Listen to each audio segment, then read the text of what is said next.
Well, all right, YouTube. All right, let's see what we got here. Just put together a quick little one. Folks have been asking me to break it down a little bit. I think a month by month is probably going to be a little bit easier. Um, that way people can keep up with what's actually happening. We're just going to use one of the smaller accounts. That way, as it grows, you'll be able to see. There's no sense me putting up a $500,000 account when the majority of the people aren't going to be playing with that kind of money. Um, if we if we start with something small, we stay within that that max shares. We'll talk more about this. I'll try to make this as quick as possible so it doesn't blow everybody's minds. But um, this is what comes out on the scan. This is for this following week. And what we're looking for is these yield amounts here. These particular CEFs, all CEFs basically pay on a monthly basis. Now there's some that do quarterly, but we're not concerned with those. We're looking at these. All of these I try to keep in any one of the accounts at any one time. Just off the yield amounts, you can see that these are fairly inexpensive and they pay pretty high dividends. Now, if you want to know more about how the yields are broken down as far as what you're getting back in actual yield versus the amount of capital that you have, you need to go to CEFs and educate yourself. I'm not a financial advisor, but if I buy these, I'm looking to hold these for a lifetime if I have to. It just makes it a lot easier if you're looking for the high percentages as a base or a foundation to any one of your accounts. Um, when you get up into the higher value portfolios, you can adjust this accordingly once you get the idea down. But the whole idea is to get you know um, constant cash flow, and that's what we're after. So now we're looking at this statement. This is Interactive Broker. I have statements with, or I have accounts with TD Ameritrade, E-Trade, TradeStation. I got too many I can't keep up with, but that's what I do, majority of the time. What I'm doing here for you guys on YouTube is to show you how you can do this starting out small so you're not losing money. Too many people complain, especially with the things we've seen here in the last month with people getting hammered, not understanding the consequences of naked options and stuff like that. And I mean, I feel sorry for a lot of people losing 30, 40, 50 grand, in 1 hour. You might have saved or tried to invest that money, and it comes down to patience. People get excited, they fall into that trap, and you just need to keep on growing this money. This may not look like a lot of money here, but when we're starting off with a new account, this might be somebody in their in their 20s, fresh out of college. I don't know. This isn't a get rich quick scheme. So let's just break it down. Let me get a little drawing element here. What we're looking at again is our starting value on December 31st, I'm sorry, January 31st of this year, right, which is this value here. And then we look at the end value, right, which is right here. So it was a gain of $1,600. And how we get to that, we take that 1636 for those that you don't know. I'll try to go quickly here. Divide that by the original amount, 702.62. So that's where they come up with this 6.63. Now if you just multiply that by 100, you come up with 6.63%. Simple, right? Okay. But that's not the whole story. We've talked about this before. This includes the amount, the trades, and the amount of dividends. Okay, so let's break this down. So we got right here, dividends, right, for this month was 92.42. So if you want to break that down, of the amount that they made, it was 92.42 divided by 1636. 87 and multiply that by 100, that was 5.64, right? So we got 5.64% of that value. All right. So now we come down to the actual trades. Okay. So we had a number of different occurrences down in there. Let's just say you had, if it was $1 per occurrence, you'd have 92 occurrences. Simple terms. We know that dividends are different between all the different underlyings. So, but we're not going to get into that. We're just trying to make this as simple as possible. So now we're looking at what we call realized and unrealized. Unrealized, we don't even think about it. We're not worried about it. It doesn't play into our strategy. It's there, but who cares? It doesn't matter. So when we look down here, we have these numbers here add up to this number here, 153.02. Now these are trades, right? So that's buy and sell. And if you follow us on a day-to-day basis, you'll understand what those are. So 153 is what percentage of that? So we'll take 153.02, divide that by 1636.87. And we get, multiply it by 100, and we get 9.35%.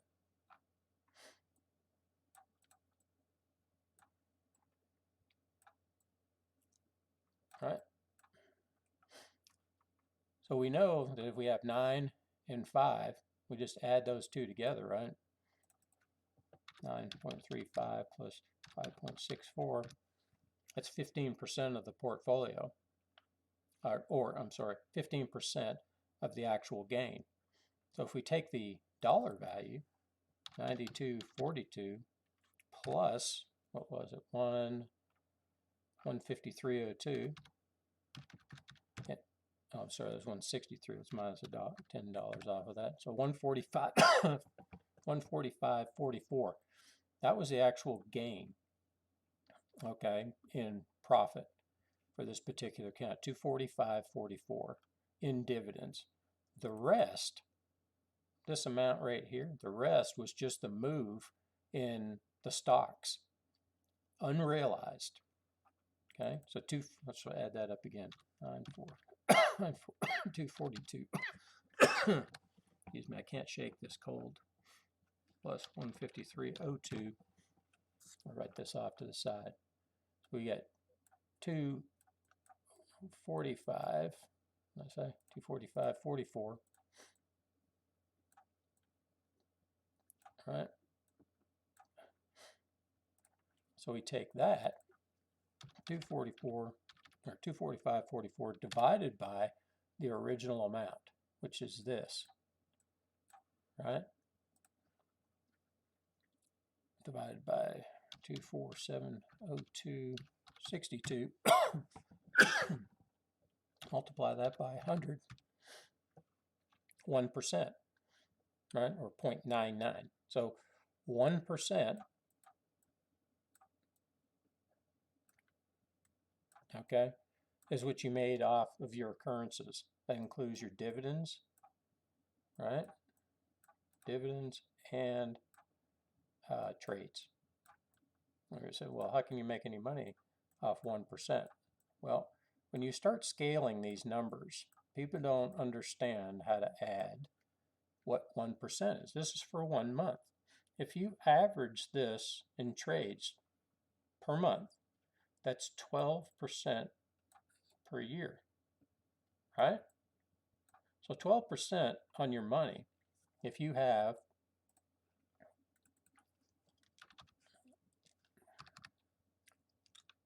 we'll just use a round number, $10,000 in your account. Multiply that by 12%. It's $1,200. Divide that by the 10 that you initially put in. Oh, I'm sorry.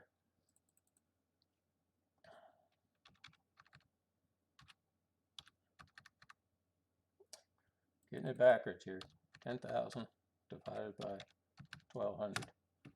That's going to take you 8.3 years to double that $10,000. That's if you put no extra money into the account and you just follow the system. Okay? That's a simple way to do it. You go to work, you don't worry about it, you put your orders in, you don't sit there in front of your screen all day thinking, oh, okay, what am I supposed to do?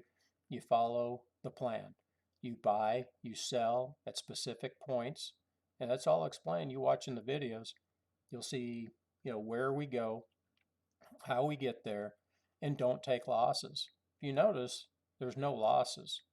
When you look at this column here, people say, oh, that's a short-term loss. It's like, okay, when you have a value up here and a value down here on your chart, you buy it at, say, $10, right?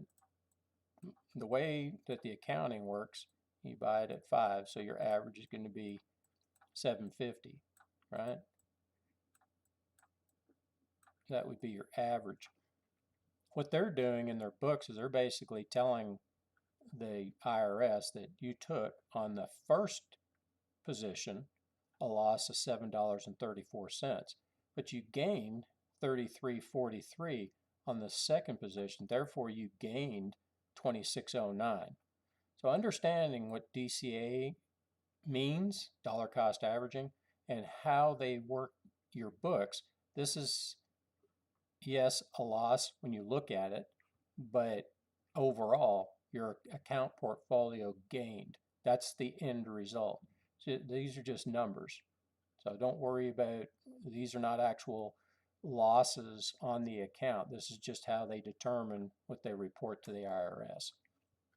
Okay, so you're not paying on that full amount. It's like they wouldn't have any other way to show it because each position is treated separately. When you get into long term, this is over here. Don't worry about it. They're treated a lot differently as far as their percentages go. But talk to your tax attorney or your whoever does your taxes.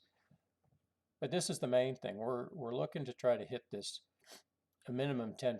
So if we can average 1% per month in one account, just on a small portfolio like this, and we're at all-time highs right now, and this is a small account. So as you start to see, we're using, let me go back over here to this. If we see the averages here, this is what you're yielding, okay? This is do nothing, sit back and let the money roll in. These pay monthly, right? So you break it down. If it's paying you $2, see 208 divided by 12, that's 17 cents a month per share per month, or 208, might as well say $2.09 per share per year. So the max shares that you can have is 84. Now, people make the mistake and they jump, well, I'll just buy 84. I was like, well, that's a large percentage of your portfolio. We don't want to do that. We want to try to keep it down until we see occurrences start to happen. We want to spread this money around. Once you start getting, if you had a portfolio, instead of having, let's say, $10,000 and just saying, I'm putting $10,000 into this one, you could do it. You could say, hey, I want 10,000 shares of ZT, or $10,000 worth of ZTR, and let's see what that's going to work out to. 10,000 divided by 898. You just buy that. So you get, let's say, 1,113 shares. So 1,113 times 96. Oh, let's back it. Let's do it per month. No, I'll just do it per year, and then we can divide it by 12. Okay, divide that by 12. That's $89.04 per month that you'd be making. Okay, just on $10,000. There's nothing wrong with that, but it doesn't allow you the flexibility to buy and sell. If these ZTRs, if you look, or ZTR is a CEF, and if we look at the Vega on it, anything below 1, it means that the price from let me get on this drawing thing, from price from top to bottom. Let's say this is the range, and let's say it was $10 at the top. We know it was 8 something, and maybe the other bottom end was 750, right? Well, it stays in this range. It doesn't, it might do this and do this and do this and do that, but what's it doing the entire time? It's paying you the same 10.69%. Now, I shouldn't say that. It's paying you that 96. Now, yield changes. Obviously, as price goes up, yield comes down. When price goes down, yield goes up. So it's important to remember those things when you're looking at your accounts. A lot of people get caught up in the um, shares and saying, hey, I need millions of shares. Well, yeah, I mean, we all would love to have millions of shares of Coca-Cola, but we don't. So what we do is we start off and we spread our money out. If you spread your money out, it's one thing it's going to do. It's going to allow you to get that yield. Okay. If nothing happens in the market, we don't care if it goes up. We don't care if it goes down. We don't care if it stays the same. We continue to get paid. We're looking for this 12% per year. That's going to double your account. That's if you just put right now $10,000 into account, you'll have $1,200 at the end of the year, provided that you invest across the board. Because you could put your $10,000 into one stock and one stock only, and that thing just go away the next day, and guess what? You're wiped out. It's really hard to wipe somebody out that has less than 0.5% in each underlying or stock. They can't all go out at the same time. If they do, everybody's in the same boat. So we don't think like that. We like to keep positive thoughts. All right. So that's why these scans yield us this, and there's a lot that goes into these algorithms. So if you have a small account, focus on these to begin with, and then you get a better understanding. Watch some of the videos, and some days it's just boring. Don't worry about it. I mean, mornings are kind of crazy. Afternoons can get kind of crazy, but I don't watch them all day. I mean, who wants to? I'm concerned about the money coming in and no losses. So I think we're working on, well, as of today, 267 days without a loss. Normally, if we see a loss, it's going to be in some company that stopped paying dividends and we're no longer investing in them, so it doesn't matter. It might have been in the portfolio for God knows how long. I mean, it's rare that a company is taken off the stock market in overnight. You just don't see it. So I mean, they give you plenty of warning. You continue to make your dividends. They stop paying dividends, kind of like Boeing. Is Boeing going anywhere? I doubt it, but they stopped paying dividends. And will they start paying dividends again? No, I'm sure they will. They got to put it somewhere so they can get it, keep those shareholders happy. Just the nature of the beast. But just to show you, this is one of the accounts that I trade live so that you can follow along. I also have another video on there from like a 6-month cumulative, I think from July to when? I can't remember. July till January. So yeah, so then we're just going to go from month to month. Sorry for all the scribbling over here, but trying to make more sense to people out of this because I'm getting a lot of questions.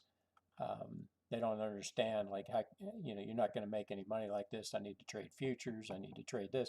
I'm not telling you can't do that, but it's a hard way to go. And the learning curves on those are pretty steep, and you're up against, bots, and you're up against, pros. They know what they're doing, and most of us don't. So if you get in there and you're trying to beat them, good luck. It can happen, but just be careful. Anyways, I just wanted to show you that, and we'll post that, and we'll see you in there Monday. If you need a second look at that, I'll let everybody look at the scan for the CEFs. The other stuff, if you want to get the full scan, that includes, all kinds of stocks that are on the scan, and it varies from week to week. There is no set value. It's all based on an algorithm. So, I mean, you could possibly have a week where, we have 5. Like last week, we had 100. And of course, not all of those ended up in the portfolios because they had, again, it has to fall within our rules for trading them. So, other than that, I'll end it on that and have a good weekend. Thank you.